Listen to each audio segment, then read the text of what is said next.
I said my own personal opinion. If he was putting out these, and Shelson posted a video about this recently.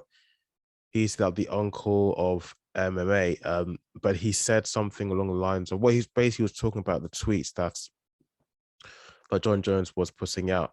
That's sometimes you need to hit rock bottom before you can learn your lesson, something like that. And I was thinking, no, this person needs the best punishment that will hurt them the most, and that is being cut from the UFC. I know you said your opinion. Shelson said his. Everybody else has their own opinion.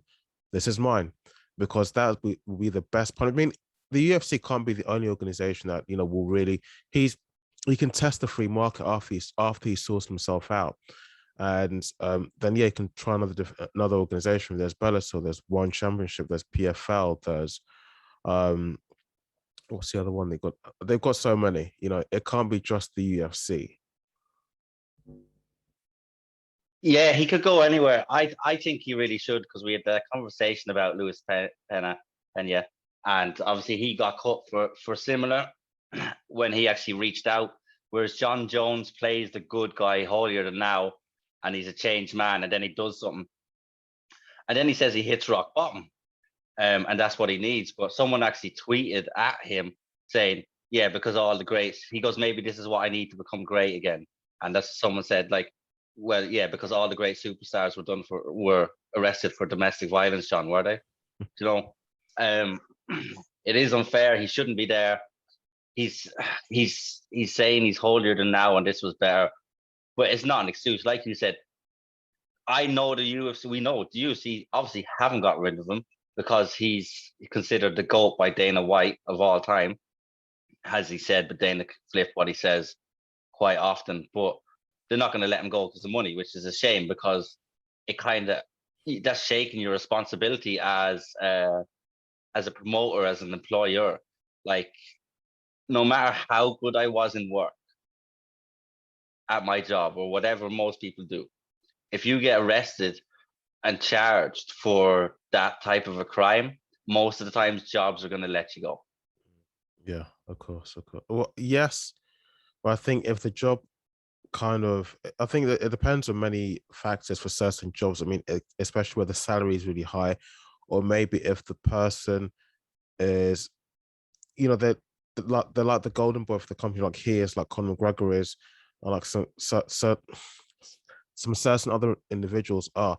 If they're bringing so much money for the company, you're going to find that the bosses and the people in charge will always tend to look the other way. I mean, the latest incident is the most extraordinary of all. It's the worst of all, because the same night that was being given such a prestigious award in this sport, he got arrested. And let's be honest, people are going to remember the incident over the award. Anytime they think of the award, the first thing that comes to mind, unfortunately, as human beings, is the negative side of things, especially someone looking in from the outside. Yeah, and especially for people who wouldn't be too familiar, or they wouldn't be watching the UFC so much. They'd know of Jon Jones, but they probably wouldn't know there was an award. Yeah, sorry. Yeah, no, you're fine. So they probably would. No, you're fine. You're fine. And so they probably wouldn't have known there was an award. Even they would have just heard about the incident. And even us as fans, those two will always be linked together. And that's the same with the UFC. Those will always be linked together. Whereas Dana and everyone probably thought he had his shit sorted out, so to speak. And then they give him an award, and then you even see Dana the next day, like, this guy has a problem, like Vegas. He can't come to Vegas. Like there's always something with Jon Jones. So I'd say Dana, as much as they're gonna, like, if they won't get rid of him, I'd say Dana is pissed at this, because it's such a black eye on the organization, and then it's such a black eye that they've kept him now as well. So one black eye was his fault, the other black eye is their own fault. But I don't see them getting rid of him like his gym did, which actually took the steps. Which is, there's been a lot of complaints coming out of that gym with the likes of Cowboy, Mike Perry, Diego Sanchez was there. There's been a lot of if, buts, and maybes about that gym. Are they doing the right thing at the minute, as regards to their fighters and training? But I think they definitely did with Jon, because they were the one who set an example and said, look, if you're going to be doing this, you can't be here. And maybe if you get your act together and come back to me, maybe you can be here. No. But that again is just saying we're going to take you back. If you go good for 6 months, we'll take you back. But then is he going to do it again? So I don't know. I believe, and I don't mean to, I mean, even DC came out and said this has been a while now, but I think what's really sparked it up again is the fact that he's joining a new gym. DC even said when this at the height of all of this, he's not even disappointed anymore. That's when someone says they're not disappointed in someone or at someone's actions any longer, it's usually kind of saying that this is now almost typical. It's part of who you was, part of your nature. And this may not be the first time, but as sure as hell will not be the last time. We're going to keep on doing and doing this, getting into trouble. And he's what, 34, 35 now. So when he crosses the retirement threshold, more than likely he might keep on doing it, probably because there's nothing else to do. He's not fire scheme, he's not teaching, because he's also tarnished his name despite the achievements he made in mixed martial arts. There's certain things he will never be able to do, as in, what's the word they use, as in philanthropy work. That's also where somebody like GSP or Khabib can do, going into schools, talking to young people, encouraging them and inspiring them to stay on the right track and stay on the right path in life. He can never do anything like that, because people always look at him in a certain way every single time, all the time. Some people might disagree, but that's my opinion. Yeah, no, and everyone's entitled to their opinion. He might be able to do talks to Alcoholics Anonymous or something in a few years' time, maybe. I don't know. He did after one of the incidents, I think it was with the car, he had to do like community service. He actually had to go and do talks about how it ruined his life, nearly ruined his career and stuff. And the talks were actually quite good. And then listening to the talks, you think, okay, this got through to this guy. But he's had multiple offenses since then. So obviously it could be some people I know some people that they're the nicest people when they're sober and they have one drink and they change. And they say that's the true meaning of an alcoholic, not someone that may drink every day, but someone who changes their personality as well. And he seems to, once he has a drink or a substance, allegedly, that he seems to change his character, or is he like that and he just has a different show for the camera? I don't know. Wow. Well, you said he did a talk. I think I saw something like that. Was it back in 2014 or so? Yeah, I think so. Was it to college kids or a young football team or something like that? It was college kids, because it looks like young students at the time. And you think, okay, yeah, like you said, maybe this thing got through to this guy, but here we are so many years later, 6 years later, and it's still going on. He's still doing it. And his employers still want to keep him on. They just keep making excuses for the guy. Like I said to Dre Miley and to Jonathan Castro, maybe the next thing that he needs so he can actually hit rock bottom is attempted murder, because that's the one thing that people will never make any sort of excuse for. Never. I'm sure even Dana White, if Dana White still keeps him on, if he can keep him on, keep him in the UFC, maybe fight fans will start boycotting Jon Jones's matches, fights. That's a long shot. I know it's a long shot. Yeah, it is a harder ask. I'd say if he sexually assaulted someone, that might be the case. Attempted murder. See, isn't it strange to think that? That's just my thinking. For attempted murder, they might not, but for sexual assault, and because they're both horrendous crimes. Yes, yeah. And they're both, none's worse than the other. They are what they are. But you look at Mike Tyson after he was in jail and he came out, people loved him more than ever. You know, the thing is, you're right. And Mike Tyson actually has been described to me, or in someone else's opinion, as a just very, very unpleasant person because of the crimes he did. But he did serve a punishment for that. So far, Jon Jones hasn't served any punishment for that at all. Nothing. Yeah. Or has he? And I think, no, he's always got off. He's had to do community service or something like that. But I think that Tyson still denies the allegation, or did he admit? I don't think he ever... I don't think he pled guilty to it, did he? Or did he? I've not looked into that, but I know Mike Yeah. Tyson did go to jail back in the early days in the 1990s for a particular crime. And yeah, but what I'm saying, the difference is that Mike Tyson didn't get away with it, whatever allegedly happened anyway. But Jon Jones has always gotten away with it. Always. And then you feel like you're untouchable, and and I know people like that I've seen in and around my town and stuff, that they've done stuff and they've got away with it for certain things, and then they just keep going and going till they push the boat and then someone gets hurt. Really? Like someone gets seriously hurt. Yeah, I won't describe what it is. No, but of course not. Yeah, but like it's like sometimes like, but if people get caught, it's like Ireland, let's say years ago, would have had a drink driving culture, let's say. Whereas if people keep getting away with stuff like that, they'll continue to do it, which would have happened over here at one stage, where now it's completely unacceptable. But people who would have got away would have just kept doing it and doing it and doing it, and you feel like no one can touch you until, like, no matter how bad it is, if you get away with it, you feel like nothing bad's going to happen, and then it's not until something very bad happens that might not be able to be reversed. Let's say. I don't know anybody that's killed her, and I'm not saying that, but like he could end up hurting someone or whatever with his actions. If he's drinking like that, and he's been done for drink driving, and so like he could kill someone in that car. Like he could kill someone in that car. What would push someone like this? Because I've heard other mixed martial arts, veteran fighters say this, that you've been blessed with so many skills and talents. What would push you? And you come from a really good background. Your siblings are all successful athletes themselves. What would push or prompt you to go and do something like this? You got everything good going for you, but what would prompt you to go and do something like this, to just rack and destroy, tarnish everything that you've achieved? Why? I don't know, because they would have had similar upbringings.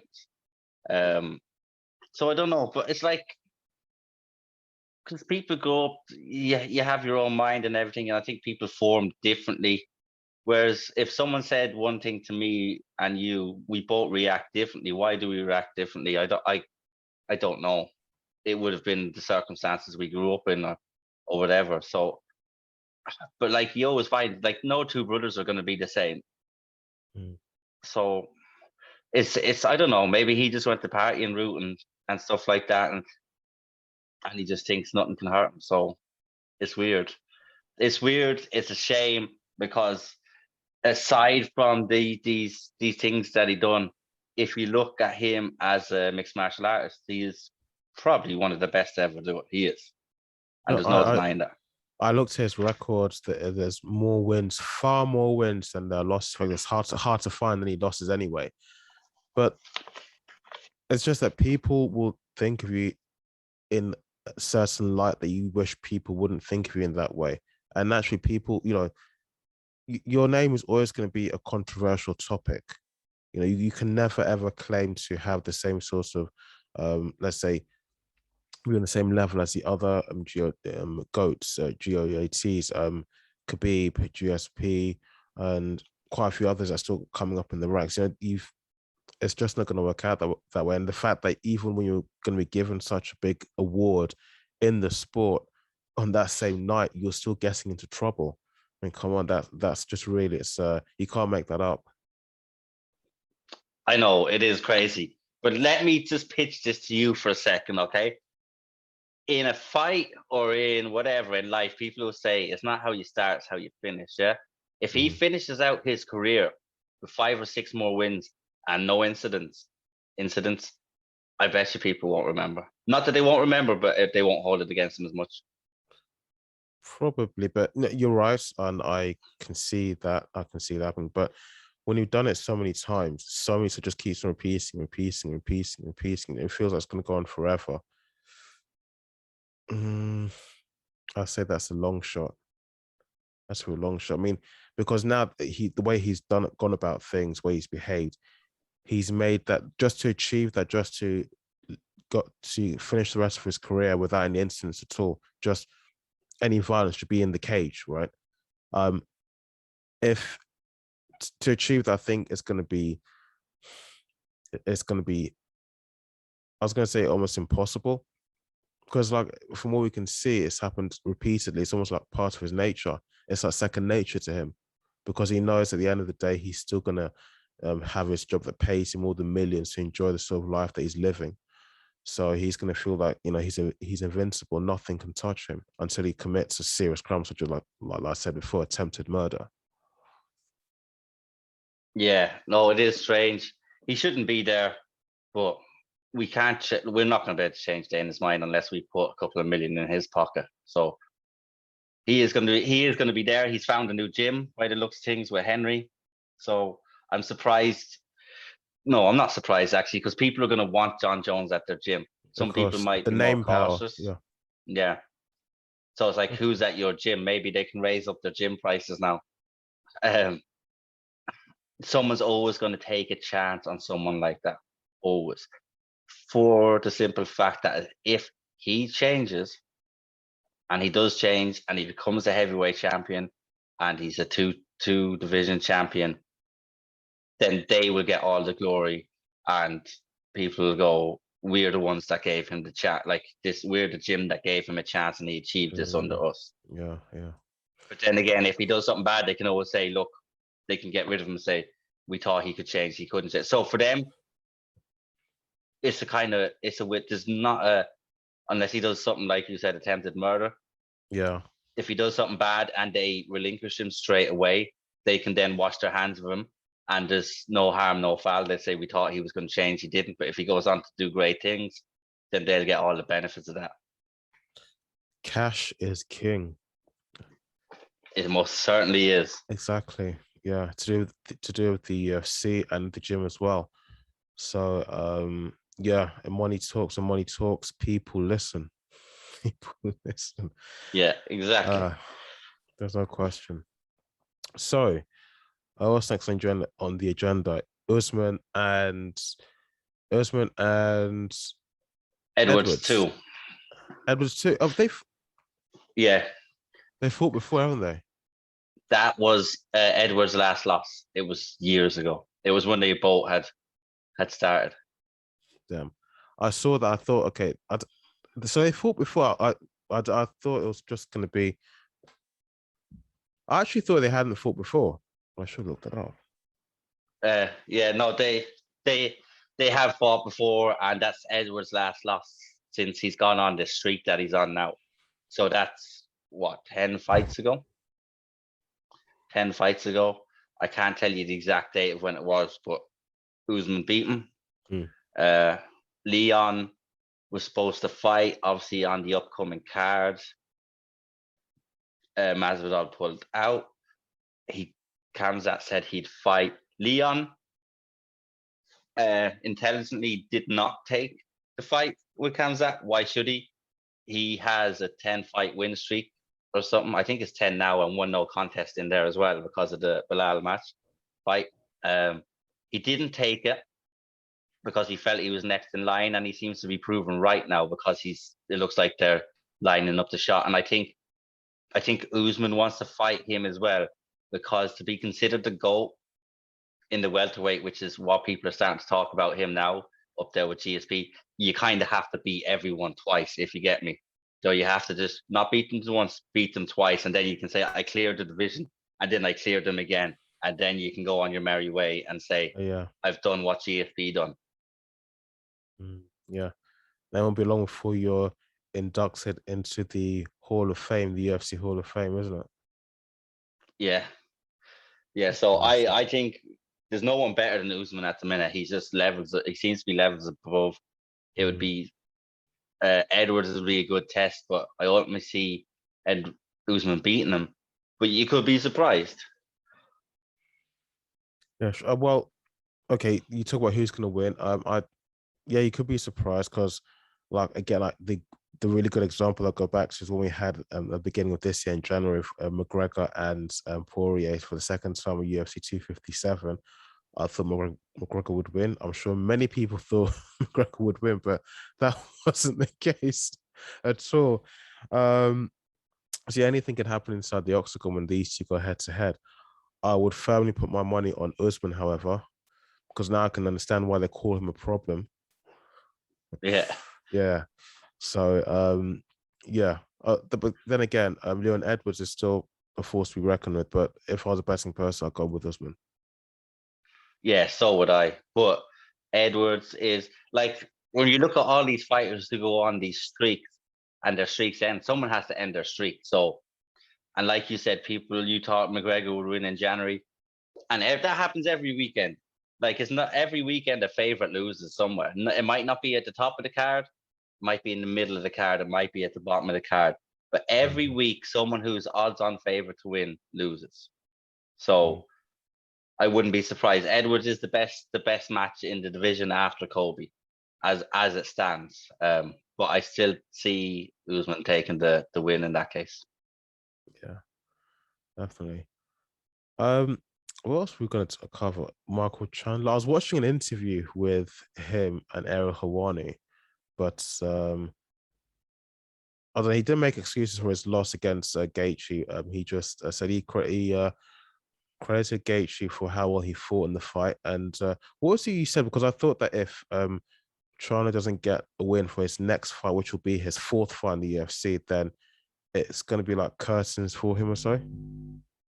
Yeah, I don't think it'll be curtains for him if he fights like that every fight. You look at Cowboy. Cowboy's a fan favorite, but if you look at his record for me, the records in MMA aren't that important. People wanted to see Cowboy fight because he's exciting, win or lose. You know, Nate Diaz, for an example. His stock seems to go up when he loses. If he puts on fights like he has in his first 3 fights, like, I think what will happen is it'll be curtains for him on the chances of a title shot if he loses again. But there's still fun fights that they could give him, like further down in the rankings. So I don't know who he's going to face next. I have a funny feeling it might be Islam. That'll be an interesting fight, but yeah, that would be an interesting fight. And I could see the pay-per-views going through the roof, but well, probably not so much. But I always see Michael Chandler as a really well-rounded fighter. He's good on the ground. His stand-up's really good as well. But these daggers, these Russian guys, that once they get you on the ground, you're finished. You're done. Who do you think would win? I don't know. It's hard because, like you said, these Russians, they seem to do everything perfectly when they get you down. So once they get you down, it's usually, you're not getting back up. It's usually finished quite quickly. Like, if you look at Dan Hooker, you could see how disappointed he was. But Dan Hooker is a fantastic fighter. But like I said, I think Chandler is more well-rounded. Dan Hooker is more of a striker. He's with CE Kickboxing. And he's strong. Like, what did he say? I seen he put up a comment to McGregor saying, "See you at 170," because he weighed bigger than one of the welterweights on fight day. He weighed bigger than the 2 welterweights on fight day, he said. He went from 155 up over to well over 170. You know, the way you weigh in the day before and then you can rehydrate and stuff. I can't remember, I'll find the tweet. He said he weighed more than the 2. He was the heaviest person on the card. So his strength is bizarre. But then again, these Russians have this crazy strength. No matter what size they are, they seem to have crazy strength. I think Chandler would beat him. I think Chandler is a more well-rounded fighter than Hooker. He's stronger. He's more explosive. I think he would beat Islam. I can see maybe Chandler's striking is very dangerous. If he, I think I can see him winning by a knockout, but not by a submission on the ground. No. If he wins, it'll be by a knockout. If Islam wins, he's got both. He can go with the stand-up or ground game. Yeah, I think it'd be more likely the ground game if he got him to the ground. But like I said, I could see the knockout because Islam does have a loss on his record, and it is a knockout in the UFC. So if you catch him, you can catch him. So I think that was obviously his winning streak has continued. I think that was a fight just before his winning streak. He got caught, he got knocked out. So, and it's unusual to see a Dagestani knocked out, to be honest, but he got knocked out. He got knocked out. It was a good knockout. So if Chandler gets him, like if Chandler's weighing that much today to fight, if he's weighing higher than the welterweights, higher than the 170, like imagine how big he is compared to a guy that might be only going from 155 and then the next day going up to 160, 60, between 60 and 65, but he's 178 or something. I think he said he was. Like that's a huge, like that's correct. That he almost seems like cheating. Do you not think so? To cut that much and then put it back on for the fight. Yeah.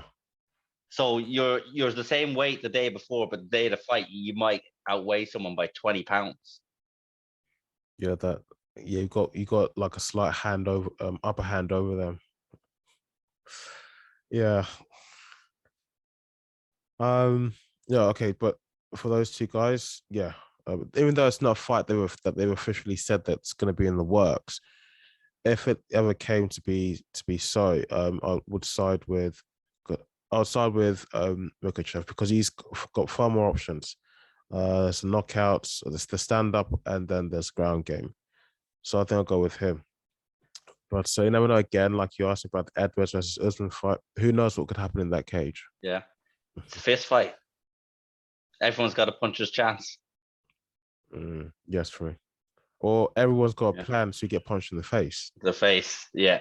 That's probably one of my favorite lines that I've heard. Yeah, it is. But you do hear people saying that when I talk to the Irish lads, and that's what they say. I went in with this game plan, and then he rocked me, and then you panic, and everything goes out the window. All your training, all your tactical work of what to do goes out the window. It happened with Eddie Alvarez versus McGregor. He was supposed to wrestle when he lost in the first 2 rounds.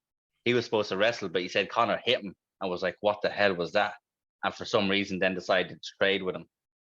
And then that didn't end well for him because Conor put on a flawless performance. So, yeah, it is. I don't know.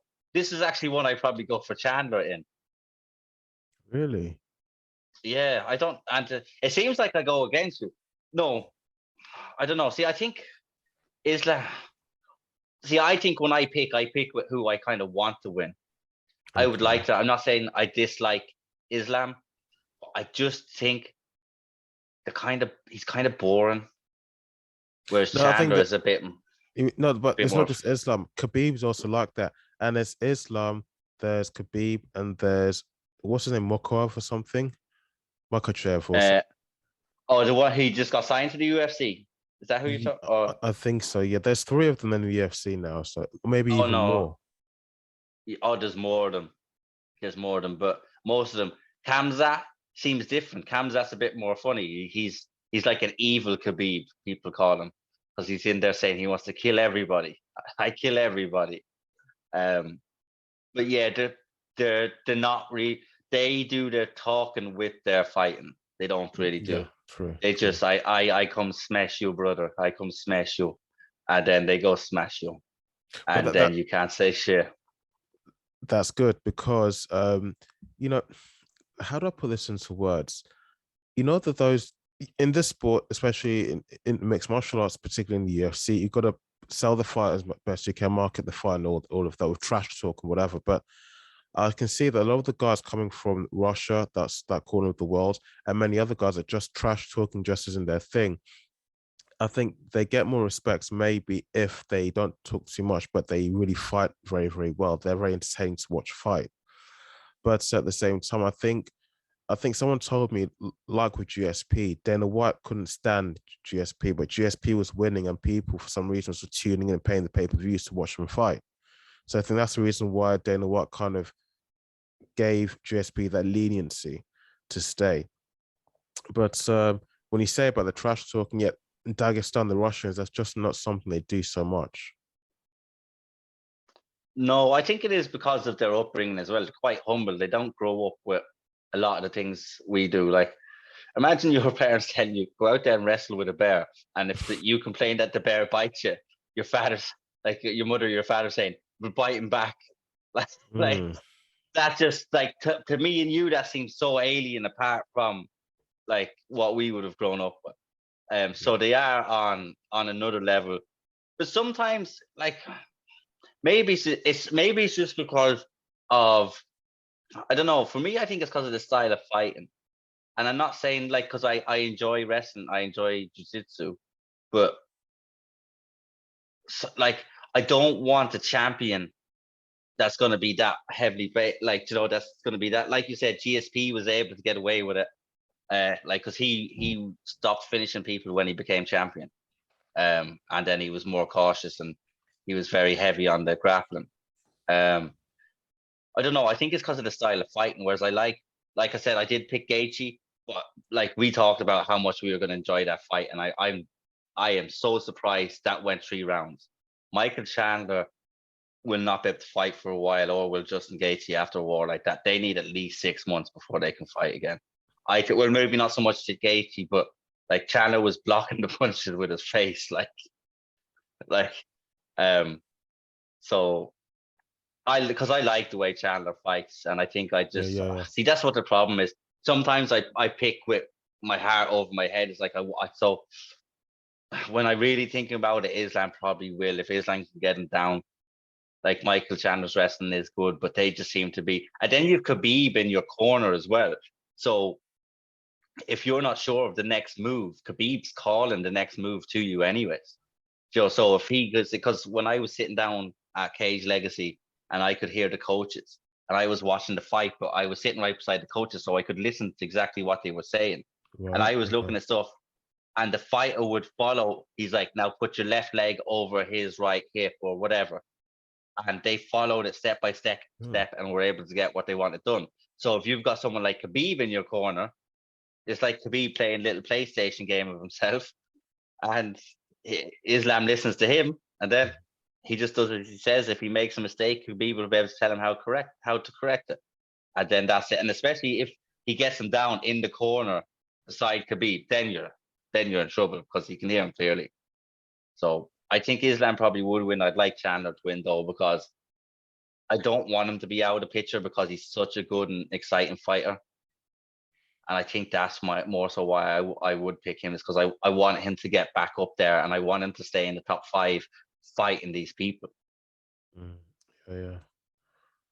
True. Yeah, I like fighters like that. It's a shame that he can't get. It's a shame that he can't get all of the fighters to be like Chandler. But then again, every person is different. I think if almost mixed martial arts athletes were like Chandler, I think the sport might be a bit more bearable, because people just can't get past brutality of what happens in the cage, the blood and the gore, the violence. But that's just how it is, really. And so it's bizarre because in boxing, it's kind of the same thing. Boxing, I think there's kind of a debate that can be had. Boxing is even worse because it's consistent punching to the body, especially to the head. So, yeah, okay. For this upcoming weekend, I think the 2 fights that interest me, the first one, which is MIESHATATE and what's the other girl's name? It's a Vieira. It's Kethen. I don't know how you pronounce that. Ketlen. Is that, I think, Portuguese name? Is she from Brazil? Yes, she's Brazilian. So can I say it's a Brazilian name or a Portuguese name? You can say whatever name you want. Okay. I was gonna go with MIESHATATE, and then I was gonna go with the other lady, but I think I'm gonna be sitting on the fence because they're both of them, the stand-ups are really, really good. So for me, and they both go on. Yeah, no, they both have most of their finishes as also submission as well. So, because I think Vieira has 4 and 5, she's more decisions, whereas Misha has a lot of submissions, but she's also got a lot of decisions as well, and they've also got a few knockouts. I think It's 11-2 is the record. I can't remember what Thing's record is. So I don't know. I think just MIESHATATE might be able to edge it out. I think MIESHATATE might take another run at the title. Vieira has a record of 11-2. Yeah. And I can't remember what Tate is. It's like 17 and something. 19 and 7. I think you're right.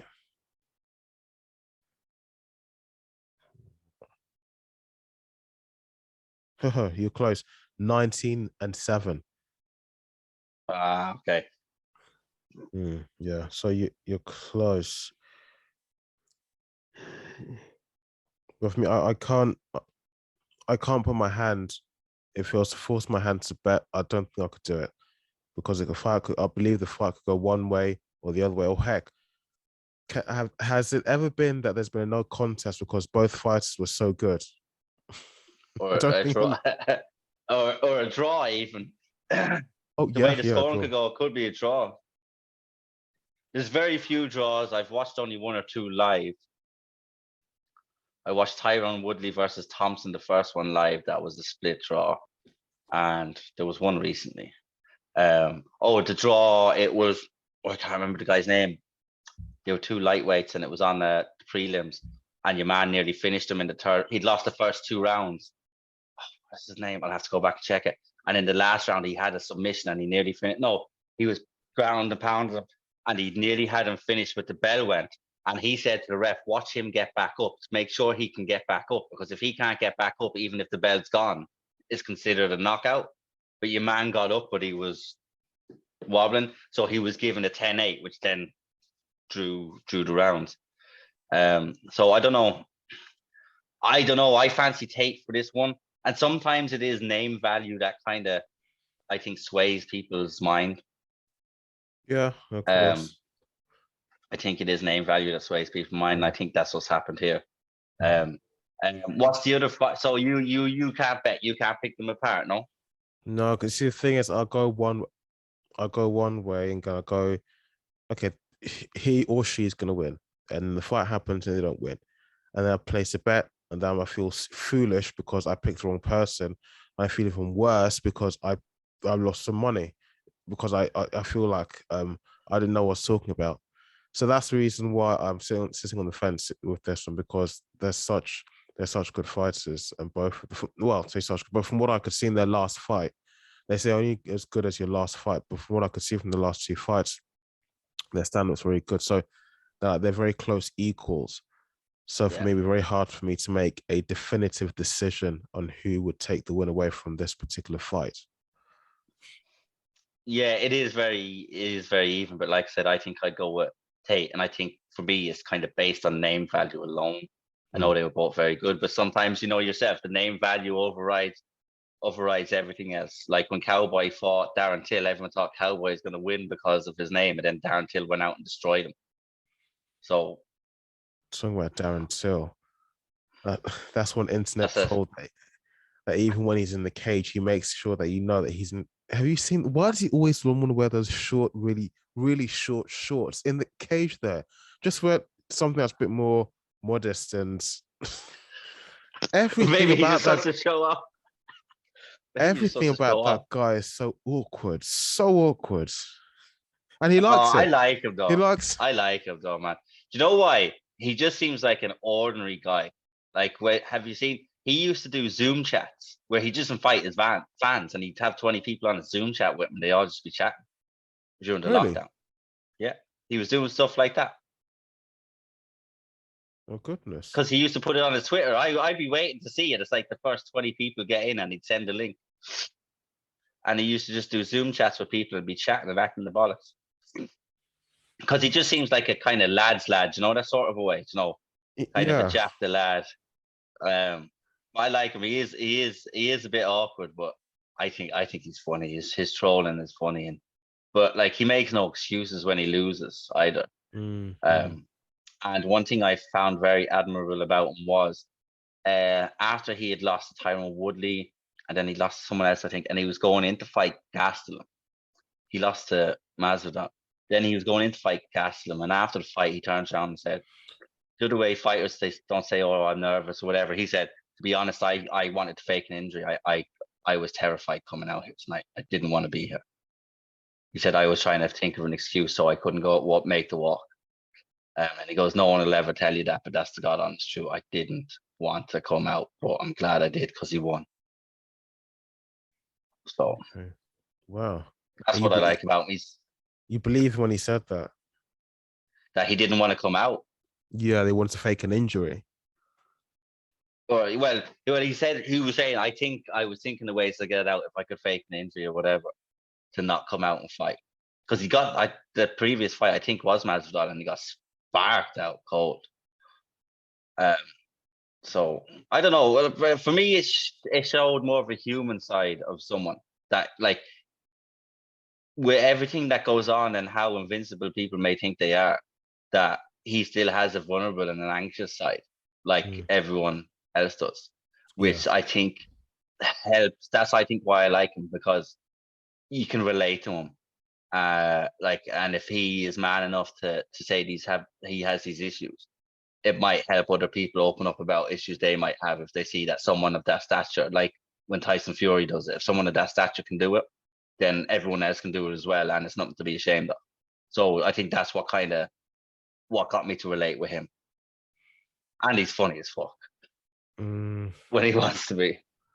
Yeah, he can even make fun of himself. He just doesn't care. Yeah, he doesn't care. He doesn't care. He probably makes fun of himself more than other people. Yeah. Which is good. So, what's the other fight that interests you? I haven't even watched the previews. The Chiesa versus Brady. Chiesa versus Brady fight, but I haven't seen any of their past fights. But anyway, Chiesa. Chiesa. Yeah, go ahead. Chiesa. 18 wins, 5 losses, and his opponent,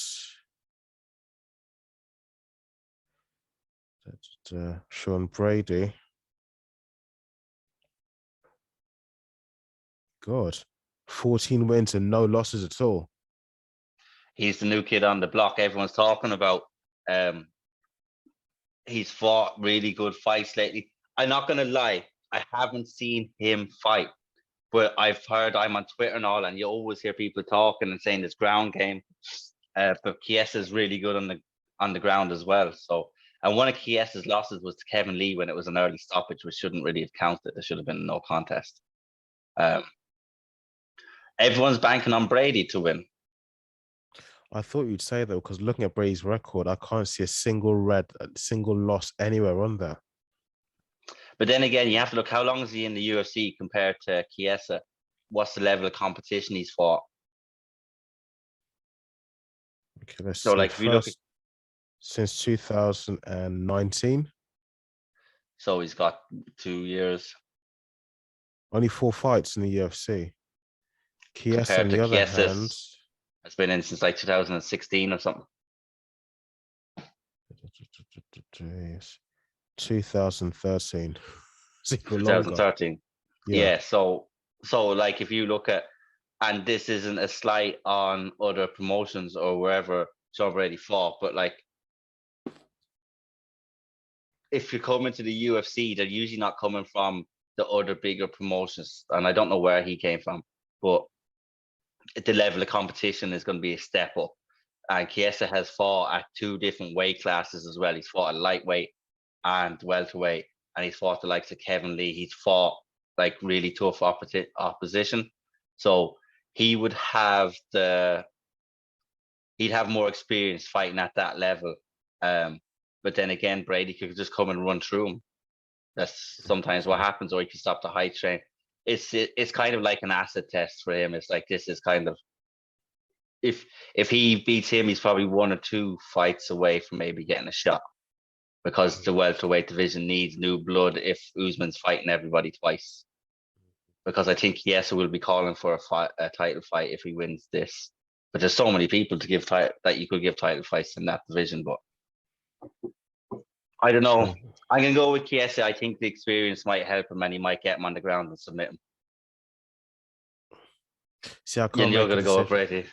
No, no, Oh I yeah, see. I could because of looking at the past record thing. It's all win, win, win, win, win. But unlike Khabib, who hasn't lost a single, although some people believe his record is padded, that the fights he was given were easy fights. That's their opinion, not mine. yeah, But I think people like Khabib, athletes like Khabib, are the rarity. We got you. You can't win them all. Basically, that's what I'm saying. So this could be the fight that could be could should I say it starts a downfall for Brady? No, I couldn't say that, but it could be the fight that maybe he doesn't win. Anything can happen in that in the octagon. But I haven't seen Sean Brady's for any of his last fights, especially his last one, and I haven't seen Michael Chiesa's last fight. I haven't paid close attention to it before I can make a proper decision. Who looks like they're really good on the ground, like how good their ground game is, and who looks really good whilst they're, how good their stand-up is, their knockout power. So I'd like to see those things first before I can make a decision, or else I'll sound yeah, quite foolish. yeah. Kies is more ground, and so is thing, but they both can strike as well, but primarily they're ground.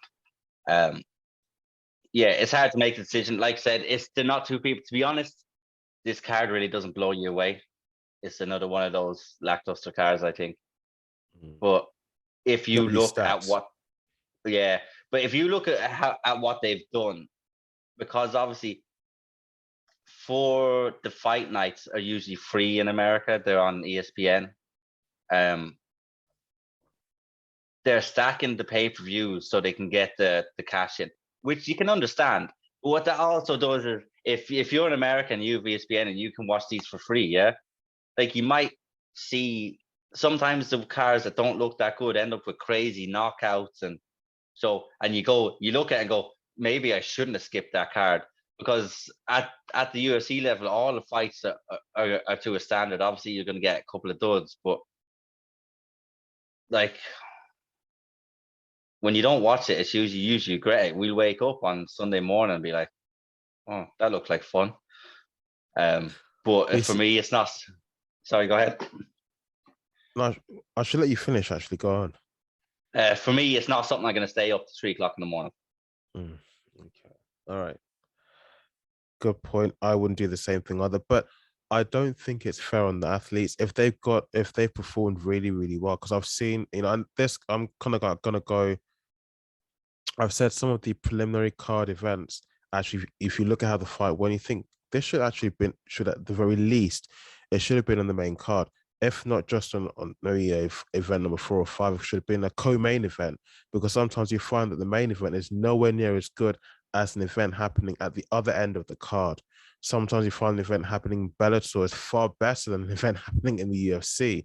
Now, I say that because it's not really fair on the athlete, because they can fight well, they can entertain the crowd, they can entertain the audience, but they don't get the recognition that other people, even other organizations. If I'm talking about Bellator, One, and PFL, if the other smaller, not so well-known names, especially in the US, if they put on a really, really good fight, then they don't get the recognition that the UFC would get. Even if they put on a really dull fight, people still tune in to see the main event and the co-main event. That's what really, really bugs me sometimes.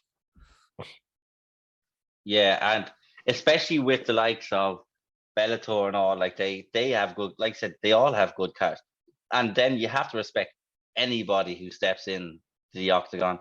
Like there's some crazy fights out there that we don't even see. Like I said, we need to be more conscious trying to watch everything else. But with what me and you are doing here with the podcast, with what I'm doing with my own page and doing the Irish stuff, like I'm finding it hard to even watch UFC stuff now. I'm finding it hard to get time to do a lot of stuff.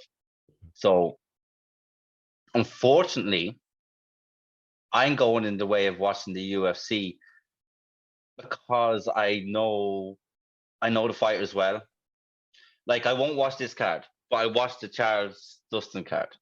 Because I know the fighters well. Because I think what's missing in Bellator and these other promotions is they're missing the star power. They need to make themselves as stars. They need a star in every division, and they don't have that. They've got AJ McKee, who's a star over there, And then if you look at some of their fighters are usually ex-UFC, and then Dana White will say, well, they weren't good enough for here, but they're at the top of Bellator. And then he would downgrade the achievements of the fighter by saying, well, he couldn't make it here, but he's going to fight for a championship in Bellator. But don't forget, the UFC, there's the issue that people have with Dana White when it comes to how well the fighters are paid. But the UFC, I think they put, even the fine for certain fighters like Jon Jones and Conor McGregor, a lot of money is involved. But I think with the UFC, they put fame first before money. How famous can we make you? If that doesn't work, then for us, that's no damn good. We have to let you go. But I've heard Bellator treats their fighters far more better. In fact, the whole organization is run like a big family compared to the UFC. The UFC is really cutthroat. So I think certain different organizations, they prioritize different things. Yeah, they like even Dre Miley, when we were talking to Dre, he even said it, that he doesn't want to go to UFC. And I watched him in another interview yesterday with someone. He done like a 12-minute interview with someone, and they asked him the same question, and he gave the same answer. He goes, from what he's seen, he'd rather go to Bellator. Like there was a fighter who, when he got released from Bellator, he got his jaw broken in the fight, but then he was released after the fight. Bellator still paid for his surgery on his jaw. I don't know if that could have been because it was insurance or whatever. But Ari Emanuel, who runs Endeavor, who owns the UFC, came out and said this has been the best year financially for the UFC since they took over, right? So is he going to be saying the same thing when people start asking for more money? Or is he going to tell them we don't have the money to pay that kind of? Well, again, different organizations prioritize different things first. This is mixed martial arts, and the people who bring in the money for you. Well, let's say this is sport. In this industry, the people who bring in the money in for you first and foremost are the athletes.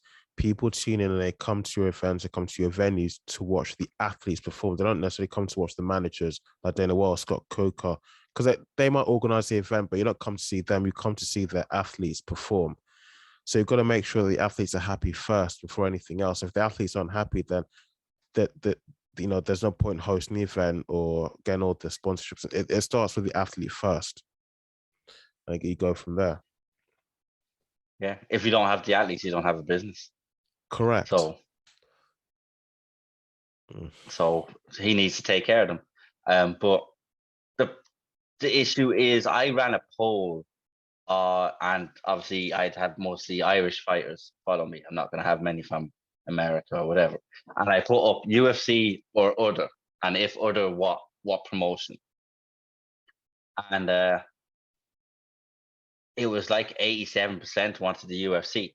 So if there's such a demand to go there, because that's where they feel the best is, UFC then have the hand in negotiations if the person really wants to get there.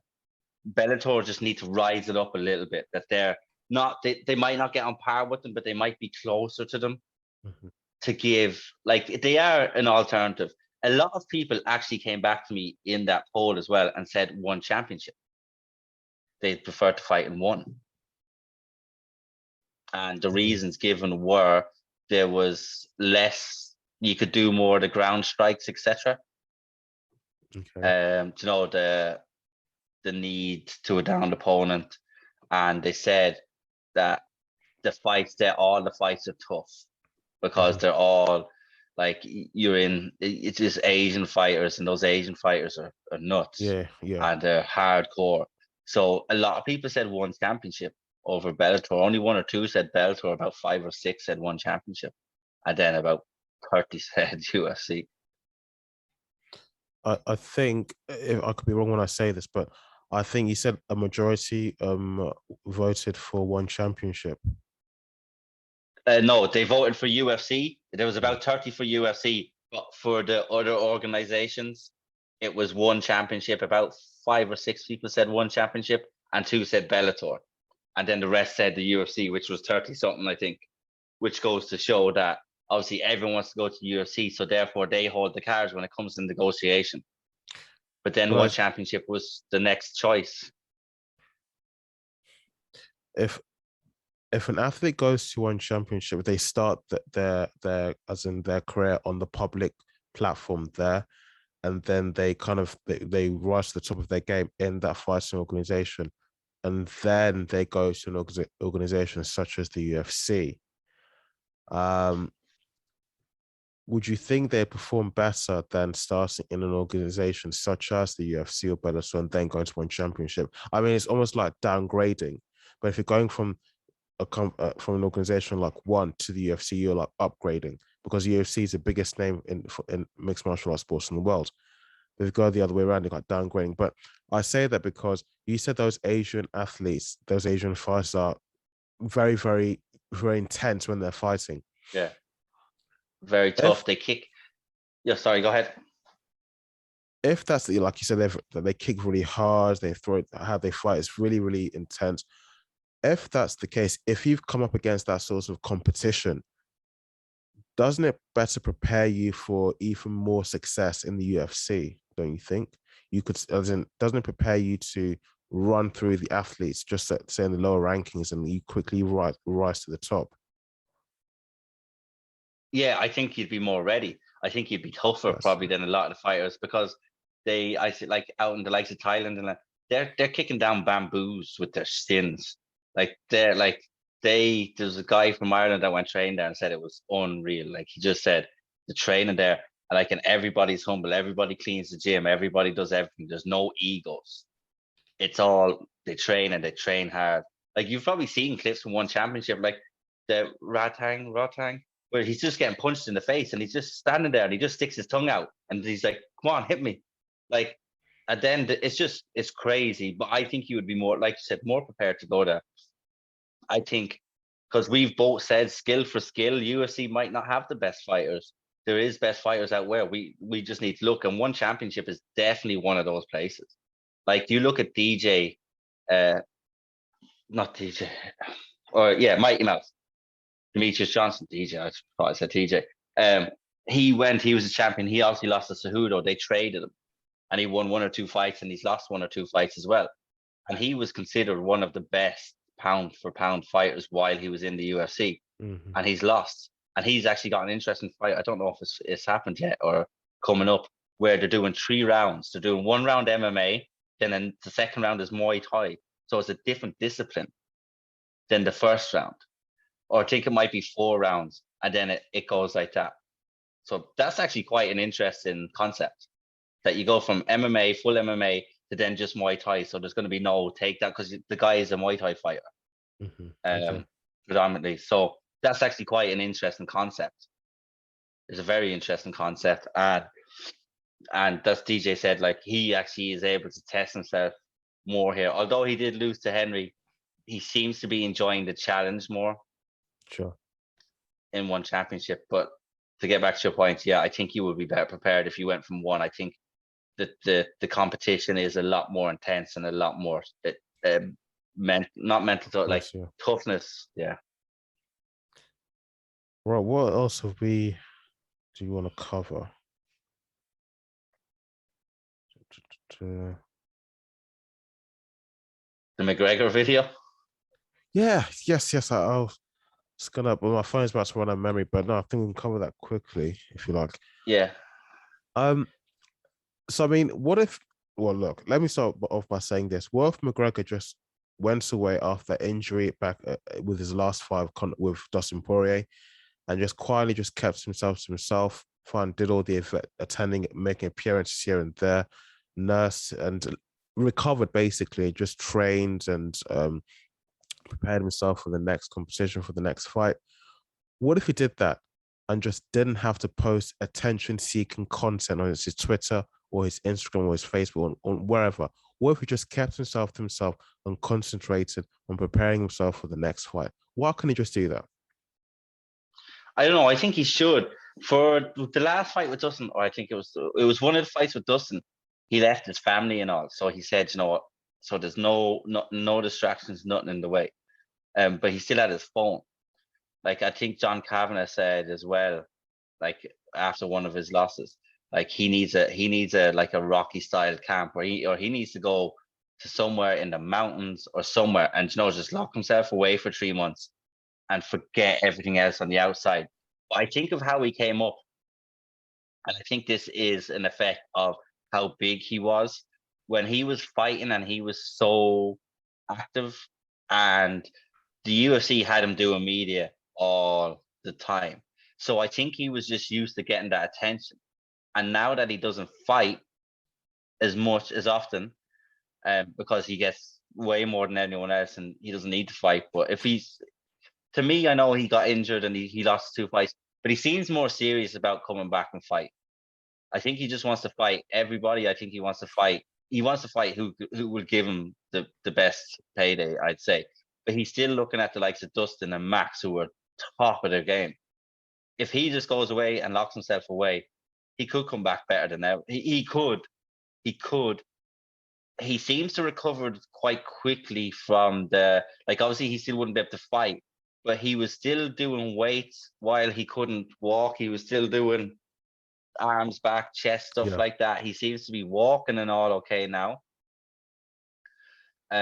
So why can't he? I think he could if he puts his mind to it, and if, especially with, he's gotten a lot of grief off a lot of fighters now, and I think he's gonna want to prove a point. Like, but there is a lot of questions in whether he can. But that's completely up to him. I think he can be as good as he wants to be if he actually does set his mind to it.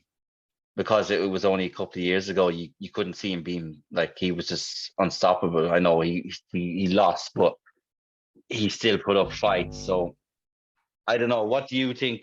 I think if he cut it out and he just, like you said, he just done his appearances that he has to through the UFC, and just put his phone away and just get your head down, I think he could come back and be a force. Because that video was a bit strange. Let me start with that video, because when I first saw it, I thought, okay, no, this must be a lookalike. Then I told you about it, and you said, no, it's him. And he said you can see his tattoos. And I went back to the video and I paid closer attention. And I looked, I could see something. Well, it wasn't so clear, and the room was I think his living room was quite dark. And I looked, I could see something dark along his spine. I thought, okay, that's probably the tattoo. So yeah, it's probably Conor McGregor. And I thought, okay, first of all, what's the point of you pasting up and down from the TV? And then why would you want to go and post on your social media? Why would you do that? Excuse me, what point are you trying to prove? You're not like, what, you're pacing backwards and forwards in your living room there. Are you going to fight the TV or something? Why would you post that? Just what is the point? And just like, anytime you post something, it has to be something that is attention seeking. Well, what's the point of doing that? Why? I mean, I know you have to sell yourself to get as much money as you can do, so people tune in to watch you fight. But at some point, it just seems so ridiculous. It seems so silly, because I'd like to see how these guys, Jon Jones and Conor McGregor, would react if one day Dana White just turned around and said, sorry, we have to cut you from the UFC. I really didn't want to have to do this, but unfortunately it's out of my hands. The shareholders, for some reason, bizarre reason, want to let you go. I'd love to see what sorts of tweets would be put out. The sorts of I remember there was some time, I think it was January 2019. There was a girl from the US. I'm branching off a little bit now, but I think her account had been deleted or something like that on Instagram, and she was crying in a YouTube video saying, I think she's one of these influencers. She was crying in a video there saying, look, without my followers, I'm nothing. Without a bunch of people who don't even know you, strangers who don't even know you, following you and just liking you, whatever nonsense you put on social media, without those people doing those things for you, you feel that you're nothing. So you need validation from other people to feel that you're a human being. You see how ridiculous it gets? So I'd see what would happen if one day someone would just turn around and just expose their one true weakness. I'd love to see their reaction. That they were, because they need the people behind them to feel like there's something. I think Conor probably would still be Conor, and he'd be tweeting and go mad. But Conor has his own sports entertainment company. Conor will go out and do fights for himself. Conor will probably buy out. Just say Nate Diaz. I know he's going to be gone. Or just say Dustin. Just say if you wanted to fight Dustin again, and he goes, I'll buy out your contract in the UFC if you fight me in my promotion. And just do like a one-off event. That's what his plans are. I think not to do that with Dustin, but he's got McGregor Promotions, and I reckon once he finishes his contract with the UFC, unless they give him even more pay, he's going to try and fight, make his own promote like Mayweather does. So the way he sets up his own fights, and it's all under his name, and they just do one night fights. Not that it's going to be promotion per se. It's just going to be a promotion. He'll be the promotion, so when he fights, he'll have an undercard.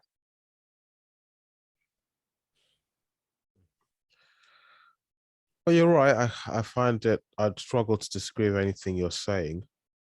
I'd really struggle. Yeah, I guess it is what it is. But that video is just so pointless. I mean, what was it for? I don't know. I think because he got roasted by a lot of fighters. Yes, That's what I say. Yeah. They said it was like, "Hey, babe, rewind the telly and make a video of me." I was like, "It's like what you're at." How your ex-girlfriend looks when she sees a picture of you with your new girlfriend on Facebook and you're happy. There's loads. I'm actually going to Google it. I wish I had looked at more, but like some of them are quite witty in it. Like someone's like, how you pace waiting for the show to come back on after the ads, and a lot of fighters roast them so badly, and he took it down. I think he thought it was going to get a different reaction, because I don't know, on social media or anything, have you ever put out a tweet or you've said something and you think it's going to get one reaction and then it goes the complete other way, and then you just say, okay, right, well, maybe didn't like that as much as I thought. Maybe I think he thinks whatever he puts out people are going to love, but people were like, what's the point of that? I think he wanted it to look like he wanted to set up a fight with Max next, but he's now talking about Dustin again in his tweets. So I think what he's trying to do is he's trying to keep so many options open. So I think maybe he's trying to keep himself relevant. Yes, also he is, and especially when you're injured, especially when you're injured. But did I send you the tweets that he was sending? And he was like, for anyone I ever hit in the past, fuck yous, you deserved it. He was obviously drinking, and he started the tweet with, my father told me if I lost this fight, I had to go get a real job. I won that fight, and you're on my yacht now. And then the next one was like, Dad, get the fuck off my yacht now. And then it went on. If I have them, I'll send them to you.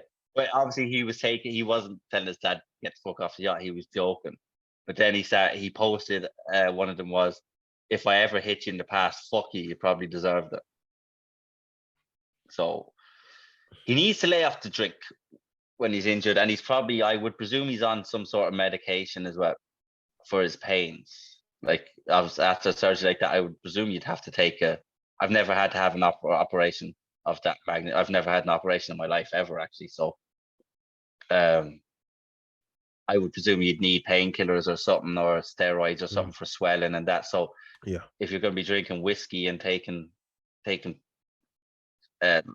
drugs like that, medication, it's gonna fuck with you, and you're gonna be doing some fucked up shit and walking up and down in front of a TV. I don't think when he sends those really embarrassing tweets, I don't think he's always drunk all the time. Because when he put that video out, he didn't look like he was drunk. You could see it there. He didn't look like he was drunk, did he? No, I think, right, this is my theory on it. I could be wrong. When he puts up a tweet and he deletes it, I think it gets more traction quicker, right? And because he's known to do that, if you see on an MMA page, because I certainly do it, right? When I see on an MMA page, Conor McGregor just tweeted this, I go straight in before he deletes it, so I can see it, right? No, so I can see it, so I know it's not a Photoshop. Sure. If you get me, because obviously there's a lot of Photoshop ones that go around like that. So I go in to see, is it a deleted one? So what he has done then, he has trained me, right? This is what he's done. He's trained me, right, to go in when I see that he's had a tweet on the page. I go in. He's trained me to go in and check it straight away. So is that a brilliance in marketing on his part? I think he tweets and deletes for a reason. He's not the only one that's done that. Even some people, some political figures, many people do. If they got a big follow, if a lot of people are following them, or if they're doing some work that's, if they're involved in something that has a lot of attention focused on it, they'll post something negative or out of the ordinary, then delete it quickly, and they know lots of people start to garnish lots of attention, you know. But, God, some people, I don't know. some people. I don't know. Do you know what I want to do though? I want to go to his pub. I heard his pub is quite nice. In Dublin? Yeah, I heard it's very nice. I heard the food is unbelievable. Yeah. I see. It might be. I might go before Christmas, and I'll send you a picture. Nice. And I'll tell you, because he has his own version of Guinness. It's called the Black Forge, whatever, stout. And that's supposed to be quite nice as well. I don't really like Guinness or stout. People are going to say, am I even Irish? Yes, I am. But I don't like Guinness. I like drinking, and it's usually vodka. But that works in way. I have a Polish girlfriend, so I drank vodka before her though. So yeah, I actually want to go. I was actually gonna go. Yeah, I'm actually gonna go. Have a good time. And I'll let you know. I will. I'll let you know what it's like, and then maybe you can come over sometime and we'll go together. Just make sure we don't bump into Conor when he's drunk, if he sees this. All right. I think we covered everything we want to cover really. Who? No. Okay, we'll do this probably after us. Should we do our outro? Or is there anything else you want to cover? No. Any events or any shout outs you want to give? Oh, actually, I don't know if this will be up by Sunday, but I'm going to Fighting Championship in Nori on Sunday. There's going to be 3 really good fights. There's 3 title fights. Yusuf Akin, I think that's how you pronounce his name, and Aero Affairs. That's for the lightweight title. Then we've got Max Lally, who is in Ireland. He's 18 years of age. He's only had 2 amateur fights. He's fighting for a title. He is considered the next big thing coming out of Ireland. Ariel Houarni actually done a small piece on him in one of his, not on his show talking, a written piece. He's going to be fighting Maga Zurabov, who is he fought at welterweight his last fight. He's an extremely good fighter. This is going to be a test for Max. This is really going to be a test for Max. A lot of people think Max wins in the voting on the polls that I've seen. But like I said, with those polls, I think it's more popularity as opposed to no. And that sounds like I'm degrading Max. I'm not. Max is an absolute beast. But Maga, I think, because he's coming down from the higher weight, it's gonna be harder than he thinks it's gonna be. But it's gonna be an amazing fight. I can't wait for that fight. Then you've got Taylor Quinn and Oisin Fox. You've got the classic striker versus grappler. Taylor Quinn. These are the 3 title fights. This is for the bantamweight. Taylor Quinn got a good submission in his last fight. He fought in the IMMFs, which is kind of like the World Cup of MMA. He got to the finals and lost by decision. He had 3 finishes leading up to that. So he's on a roll. Oisin is on a roll as well. That's going to be a banger. There's more fights. You've got Nathan McGilligan versus Aidan O'Boyle. Like the card is stacked, and I'm going to be going to it. So those top 3 fights are going to be class. I'm really looking forward to the Max and the Maga one. Like, Max is a beast, Maga's a beast. It's going to be fireworks. And then a striker versus grappler is always an intriguing match. So just I'm going to be at that. And then hopefully when I speak to you next time, I'll be speaking about the results. I think me and Prospect tomorrow will be doing a breakdown of the card, actually. as well, Cool. live. So I have a bit of homework to do before tomorrow as well. Cool. But that's it. All right. So guys, if you did enjoy this, please don't forget to leave a like. Don't forget to subscribe. And yeah, you can follow me on my Instagram page. My name is Ike Jocko, and on my Facebook, my name is Ike Jocko, if you still use Facebook. And David, you can follow him on his Instagram at DaveF1986. Oh, yes, but that kind of gave you age away there. Or you can follow him on I don't care. It's I have to deal with it now. It's like, it's okay. You can follow his mixed martial arts content on his page, Fans View MMA, and Casual Mixed Martial Arts, Casual MMA, and I think you've got a fourth one, isn't it? I've started. That's one I have plans for the future. Okay. That's just not yet. Yeah, I just wanted to make sure I got the name. So once I have more information on what I'm doing, I'll let you know. But all right. fans view is the one to mainly. I don't really do much. You've probably seen. I don't really do much on my personal page anymore. And the casual one was more. I was going to go down the route of news and UFC stuff, but it's too hard to get. Like, there's too many pages that constantly are on the ball with the news. So I couldn't keep up with that and the fans view. So the fans view is the one to follow for MMA, and especially if you're into Irish MMA. All right. Okay. So guys, don't forget to kind of repeat myself. Yeah, don't forget to hit the like button and don't forget to subscribe.